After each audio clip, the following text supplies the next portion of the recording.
Quando Deus tem alguma coisa para falar, a gente precisa dar muita atenção. Eu digo isso aqui, mas eu digo tremendo, porque Deus tem que usar um instrumento humano para compartilhar a sua palavra, e o instrumento nunca está à altura da mensagem.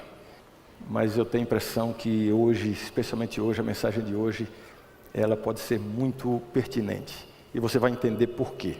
Eu quero convidar você a abrir a Bíblia comigo, na primeira carta do apóstolo João, primeira carta de João, capítulo 5, vamos entender um pouco da linguagem que é usada aqui nessa carta.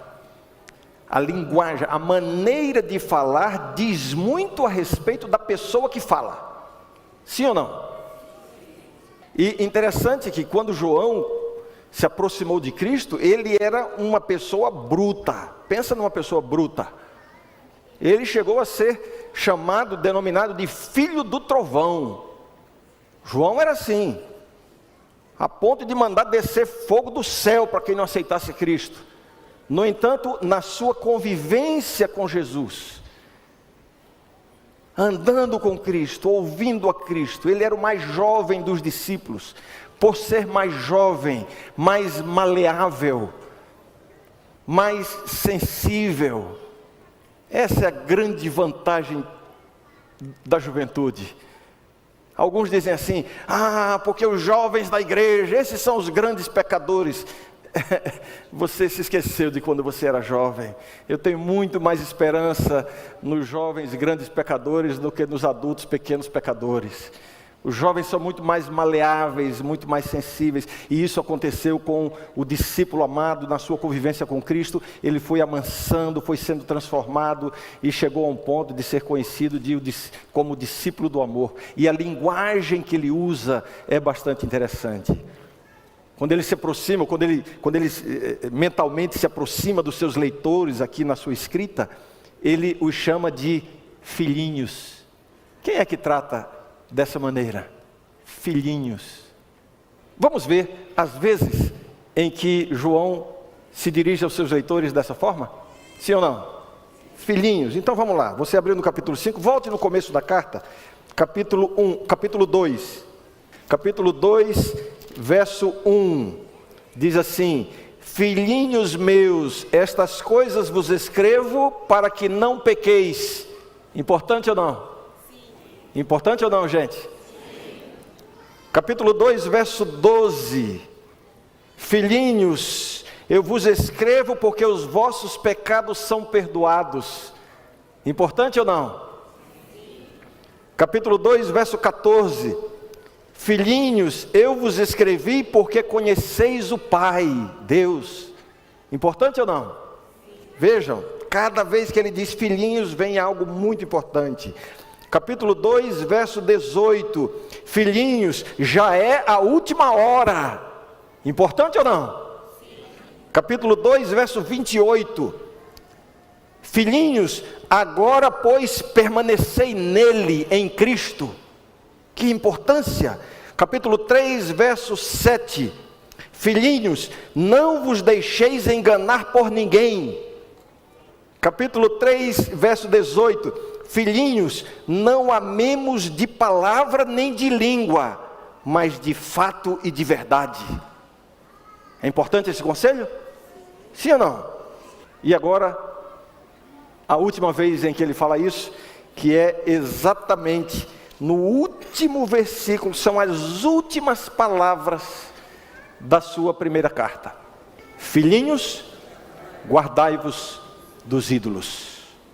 Importante ou não? Tradicionalmente se diz que o último livro da Bíblia que foi escrito foi o Evangelho de João.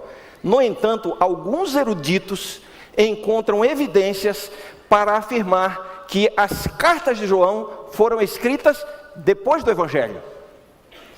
E é possível que esta carta tenha sido o último livro da Bíblia a ser escrito. Isso, se for verdade, reveste esse versículo de uma importância ainda maior. é possível que a última coisa que foi escrita na Bíblia, a última mensagem de Deus inspirada, tenha sido esta. Todo mundo aqui olhando para mim agora. Filhinhos, guardai-vos dos ídolos. Qual é o significado desse texto? Em momento algum da sua carta, João trata do tema da idolatria pagã. Não é sobre isso, definitivamente, que ele está falando. Essa seria uma advertência abrupta e descontextualizada, se no final da carta ele fizesse uma referência à idolatria pagã. Analisando o contexto da carta, certamente ele está se referindo a outra categoria de idolatria, que é a idolatria da mente. Os ídolos que são formados não pelas mãos humanas, mas os ídolos que são formados na nossa mente. Às vezes nós, especialmente nós evangélicos, estamos tão atentos e dispostos a criticar os grupos religiosos que usam imagens, os católicos que são idólatras e tal, e perdemos de vista que existe uma idolatria muito mais grave do que a idolatria que envolve imagens físicas. É a idolatria da mente.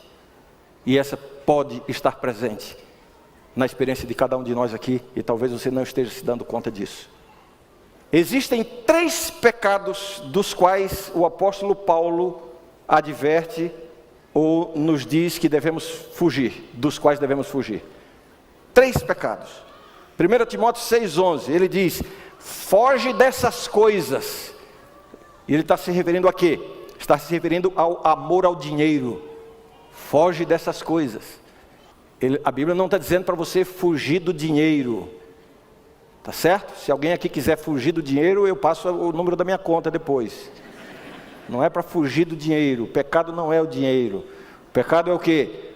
O amor ao dinheiro. Eu me lembro que quando o nosso filho era bem pequenininho, aí às vezes ia brincar com moeda, e a gente sabe que a moeda passa na mão de tanta gente, pode ser uma coisa, e uma vez Mara estava dizendo: Renan, não peguem dinheiro porque é sujo, não pegue dinheiro porque é sujo. Eu falei: Mara, você está ensinando o menino a ser pobre. Ele vai crescer com essa coisa, dinheiro é sujo, dinheiro não presta. Eu dizia: não, Renan, pega no dinheiro porque dinheiro é bom, é limpo, pode pegar. Não é pecado o dinheiro. O apóstolo Paulo está dizendo: foge dessas coisas, se referindo ao amor ao dinheiro, à avareza. Outra coisa da qual ele diz que devemos fugir, 1 Coríntios 6,18, fugir da impureza, se referindo aos pecados do corpo. 1 Coríntios 10,14, fugir da idolatria. São as únicas 3 vezes em que Paulo usa a expressão dizendo que nós devemos fugir dessas coisas. E envolve o quê? A idolatria. Alguém vai dizer assim: não, mas nós devemos fugir do diabo também. E eu respondo: você não tem que fugir do diabo, é o diabo que tem que fugir de você. Eu li a história de um pregador que estava dizendo uma vez na sua congregação: irmãos, eu estou em comunhão com Deus, eu não tenho medo do diabo. E uma irmãzinha levantou lá do fundo e disse: pastor, não me interessa se o senhor tem medo do diabo, o que me interessa é se o diabo tem medo de você. Porque a Bíblia diz: resistir ao diabo, não é para fugir, resistir ao diabo e ele fugirá de vós. A sua vida com Deus deve ser tão consistente, tão saudável, a ponto de o diabo fugir de você. De que é que você tem que fugir? Dessas coisas: amor ao dinheiro. De que mais? Da impureza contra o seu próprio corpo. E fugir da idolatria. O que é idolatria? Santo Agostinho, grande teólogo do cristianismo, ele definiu assim: idolatria é adorar o que deve ser usado e usar o que deve ser adorado. É possível que a sua relação com Deus esteja mais no sentido de você estar usando Deus do que adorando a Deus. A religião de muita gente consiste disso, de usar a Deus. A minha vida com Deus é para que eu tenha prosperidade, é para que Ele cure minhas doenças, para que Ele conforte os meus sofrimentos, para que Ele me tire dos meus sofrimentos, para que Ele resolva os meus problemas, para que Ele solucione minhas crises. Então Deus na verdade, é um sujeito muito útil para mim. Muita gente vive uma religião em que na verdade está usando Deus, quando a religião bíblica é o oposto, é Deus querendo usar você. Essa religião de você usar o que deve ser adorado, provavelmente vai levar você a adorar o que deve ser usado. É uma inversão de sentido, uma inversão de valores. Você usa Deus para receber bênçãos, para receber proteção, amparo, salvação, mas as suas melhores afeições não estão dedicadas a Deus. Seus melhores interesses não estão nas coisas espirituais. E a sua atenção está voltada muito mais para outras coisas do que para Deus. Isso é idolatria. Você não precisa se ajoelhar diante de um ídolo. É uma idolatria de algo que está na sua mente. Esses são os seus deuses. O que é o ídolo da mente? É quando você coloca algo ou alguém acima de Deus na sua vida. Pode ser um hobby, por exemplo. Quem aqui gosta de esporte? Quem aqui gosta de música? Quem aqui gosta de tantas coisas? Não é pecado você se dedicar a um hobby. O pecado é quando o hobby começa a tomar de você os seus melhores interesses, sua maior atenção e os seus melhores recursos, mais do que para as coisas espirituais.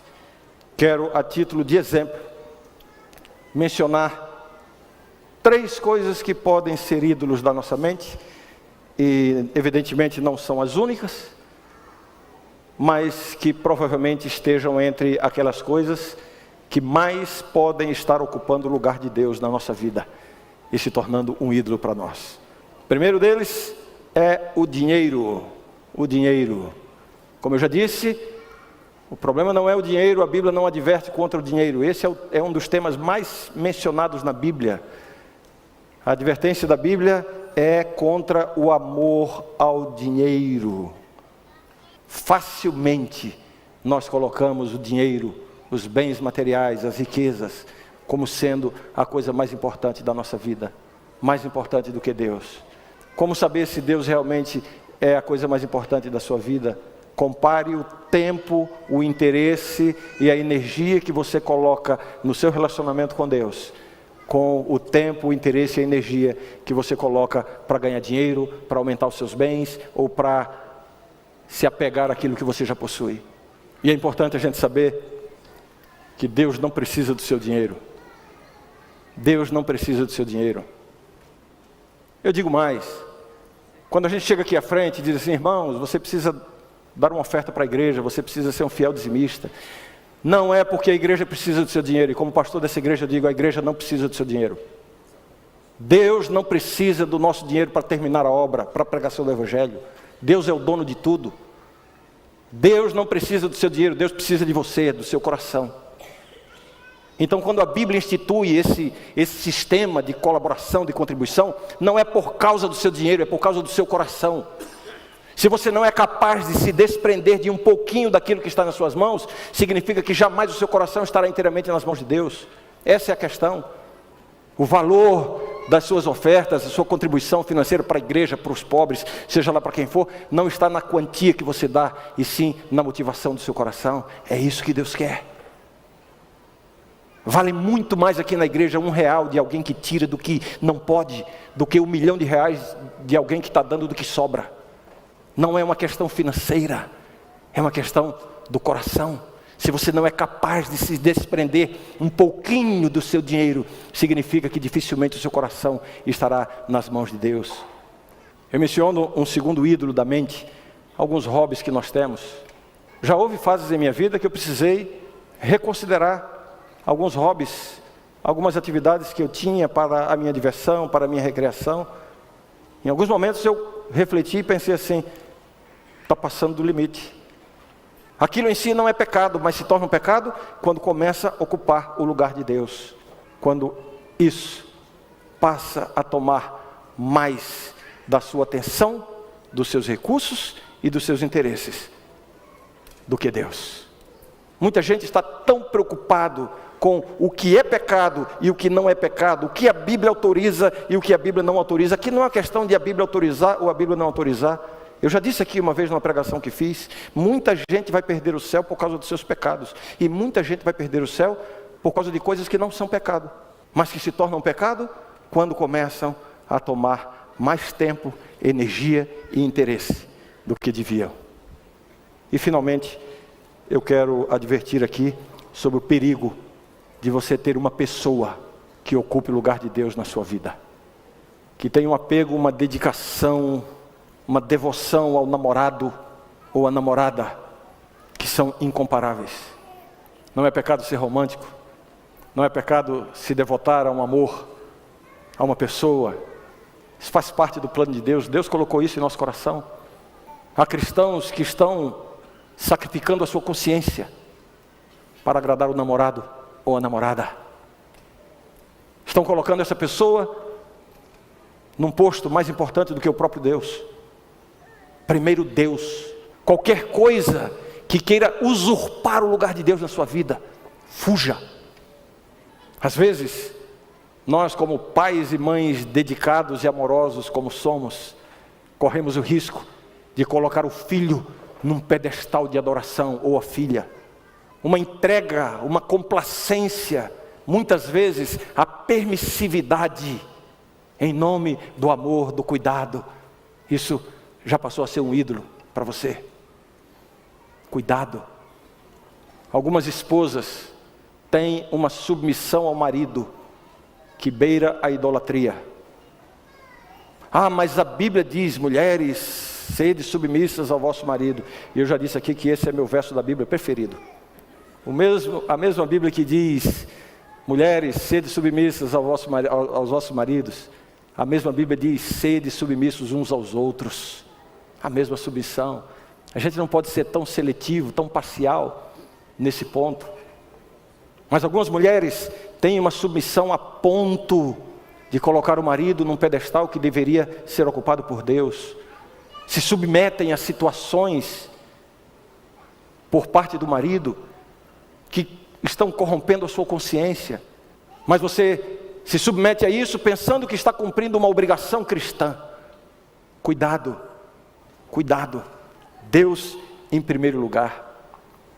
Como igreja, nós pregamos tanto sobre o perigo do sexo pecaminoso, e a gente está tão voltado para isso, mas precisamos nos lembrar que o casamento não santifica tudo o que acontece na cama de um casal. E uma cultura que tem sido ainda mais contaminada pela religião, pelo cristianismo distorcido, que quer usar a Bíblia para defender práticas que a própria Bíblia condena. Muita gente está preocupada se sexo desse jeito é pecado, ou se sexo daquele jeito é pecado, que deixa de lado que o primeiro critério para que o sexo seja santificado no casamento, é que ele tem que ser consensual e para o prazer dos dois. Se a mulher não concorda, está errado. E aqui estou falando para os maridos. Ah, mas a Bíblia diz que o corpo do homem é para a sua mulher, e o corpo da mulher é para o homem. Sim, a Bíblia diz isso, mas isso não significa que a Bíblia esteja autorizando nenhum dos dois a usar o corpo do cônjuge para a satisfação pessoal, sem respeitar os limites, os desejos e a consciência do outro. Você pode estar colocando o seu marido num pedestal de ídolo, e está servindo mais a ele do que a Deus. Quando qualquer prática, quando qualquer relacionamento interfere na sua consciência diante de Deus, se você continua nisso, isso está se tornando um ídolo na sua vida. Mulher, o seu corpo deve ser para o seu marido, e o corpo dele é para você. Mas lembre-se que antes de ser dele, o seu corpo é o templo do Espírito Santo. Se você está se dispondo a atender os desejos abusivos do seu marido, contra a sua consciência diante de Deus, você está dando prioridade ao homem e não a Deus. E isso é idolatria, é colocar a criatura acima do Criador. Filhinhas, guardai-vos dos ídolos. E se precisar, peça ajuda. Essas talvez tenham sido as últimas palavras da Bíblia contra a idolatria da mente. E eu desejo sinceramente que saiamos daqui hoje para uma reflexão profunda sobre como estamos lidando com essas coisas e com essas situações. Buscai em primeiro lugar o reino de Deus e a sua justiça, e as demais coisas vos serão acrescentadas.